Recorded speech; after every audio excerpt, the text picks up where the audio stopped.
प्रदेश में लगातार रोजगार की समस्याएं आती रही है। बीते दिनों से हम आपको लगातार दिखा रहे हैं कि अलग अलग विभाग के लोग आकर धरना प्रदर्शन कर रहे हैं। इसी के साथ आज हम मौजूद है लखनऊ के इको गार्डन में, जहां पर आप देख सकते हैं कि मनरेगा कर्मचारी हैं जो उत्तर प्रदेश के अलग अलग हिस्सों से आकर अपनी मांग सरकार तक पहुंचाने की कोशिश कर रहे हैं। लगातार इन लोगों को अपने रोजगार में समस्याओं का सामना करना पड़ रहा है। कई सालों से अपनी सेवा देने के बाद आज इन लोगों को धरना देना पड़ रहा है। क्या क्या समस्याएं हैं आपकी? देखिए, उत्तर प्रदेश में 45,000 संविदा कर्मी हैं मनरेगा योजना में, जिसका निरंतर उत्पीड़न हो रहा है। आत्महत्या की स्थिति आ गई है। अभी एक सप्ताह पूर्व हरदोई के रोशनलाल रोजगार सेवक मल्लामा ब्लॉक के, उसको 11 महीने से मानदेय नहीं मिला था। ऐसी स्थिति में उसने आत्महत्या की है। अब ये संविदा कर्मी उत्तेजित हैं। आज की स्थिति में अल्प मानदेय पा रहे, शोषण उत्पीड़न से झेल रहे ये रोजगार सेवक, ये संविदा कर्मी, इनके पास कोई रास्ता नहीं बचा है। आखिरी किरण की उम्मीद है माननीय योगी आदित्यनाथ से। ऐसी स्थिति में ग्राम विकास और पंचायती राज विभाग के अधिकारियों ने मुख्यमंत्री जी को अवगत नहीं कराया और 59,000 नई भर्ती निकाल दी पंचायत में। ये भर्ती उस कार्य के लिए निकाली गई है जो 14 साल से निरंतर ये रोजगार सेवक कर रहे हैं। ऐसी स्थिति में समानांतर पद इनके लिए आत्मघाती होगा। इनको इनके अनुभव का लाभ देते हुए इनका समायोजन किया जाए, इनको सामाजिक सुरक्षा, सेवा सुरक्षा दी जाए। इसी प्रकार हमारे तकनीकी सहायक, एपीओ, अकाउंटेंट, लेखाकार, सोशल ऑडिट की टीम, सब लोगों के साथ राजस्थान और हिमाचल की तर्ज पे उनका समायोजन हो, उनका नियमितीकरण हो।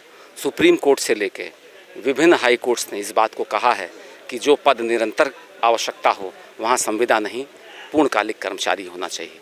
आज हम करो या मरो की भावना से लखनऊ आ चुके हैं। हम योगी जी से न्याय लिए बिना वापस नहीं जाएंगे। हमारे पास कोई रास्ता नहीं है। जीवन नर्क हो चुका है। अपमान का जीवन 14 वर्ष का हो चुका है। वनवास हमारा समाप्त होगा, ये हमें विश्वास है। हमें सम्मान मिलेगा, लेकिन ये आत्मघाती दस्ता है। अगर न्याय नहीं मिला तो किसी भी अशुभ नकारात्मक घटना के लिए केवल और केवल ग्राम विकास विभाग और पंचायती राज विभाग के अधिकारी और नेता जिम्मेदार हैं।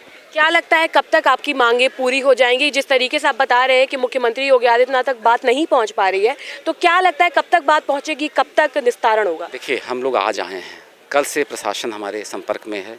हमारा मांग पत्र इंटेलिजेंस ले जा चुका है। मुझे विश्वास है आने वाले 2 से 3 दिन में हमारे साथ न्याय होगा।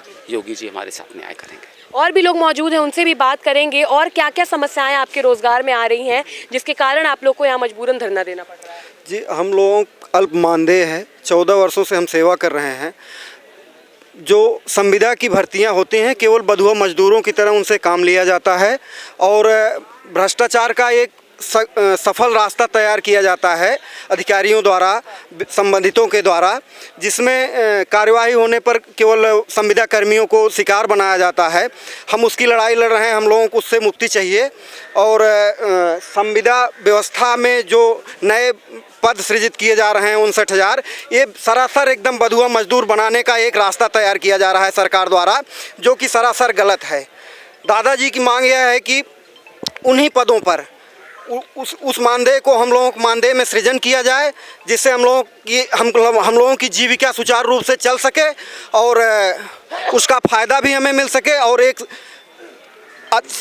अच्छा कार्य गांव में हो सके। और जो सेवा प्रदाता को अतिरिक्त धन जीएसटी दिया जा रहा है, 5% जीएसटी उनको सेवा का टैक्स दिया जा रहा है, वो सरासर एकदम गलत है। वो हमारे मानदेयों में अगर जोड़ा जाए तो हमारा मानदेय ऑटोमेटिक बढ़ जाएगा, हमें पूर्णकालिक पद का दर्जा भी मिल जाएगा।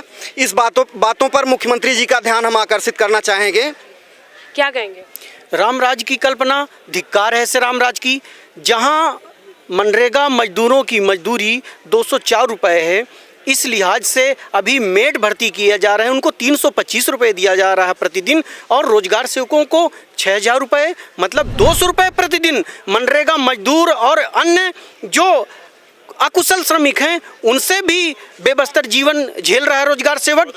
ऐसी सरकारें 14 वर्ष से 14 वर्ष में तो भगवान राम का भी वनवास पूरा हो गया था। जैसा कि आदरणीय दीक्षित जी कह रहे हैं कि अब वनवास पूरा होने का समय आ चुका है और योगी आदित्यनाथ जी को संज्ञान में लाना चाहते हैं द्वारा दीक्षित जी के कि अभी सुध ले ली जाए तो बहुत ही अच्छा है, अन्यथा की स्थिति में यही संविदा कर्मी 2022 में उनके विधायकों का, उनके मंत्रियों का, उनके कार्यकर्ताओं का गांव-गांव दरवाजे पर विरोध दर्ज कराएगा।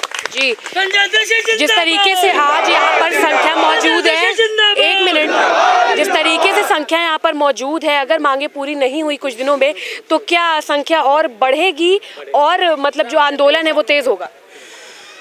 सरकार से अगर हमारी मांगे पूरी नहीं होती हैं तो सारा मनरेगा ठप होगा, काम बिल्कुल नहीं होगा, क्योंकि 14 साल से जो भी हमारे मनरेगा संविदा कर्मी हैं उनका सरकार के द्वारा और इनके अधिकारियों के द्वारा जमकर शोषण किया जा रहा है। सरकार से हमारी ये मांग है कि सभी मनरेगा कर्मियों का समायोजन करें और उनका उचित सम्मान करें। तो जैसा कि आपने देखा यहाँ पर जो कर्मचारी हैं वो मौजूद हैं, लगातार अपनी मांग सरकार तक पहुँचाने की कोशिश कर रहे हैं।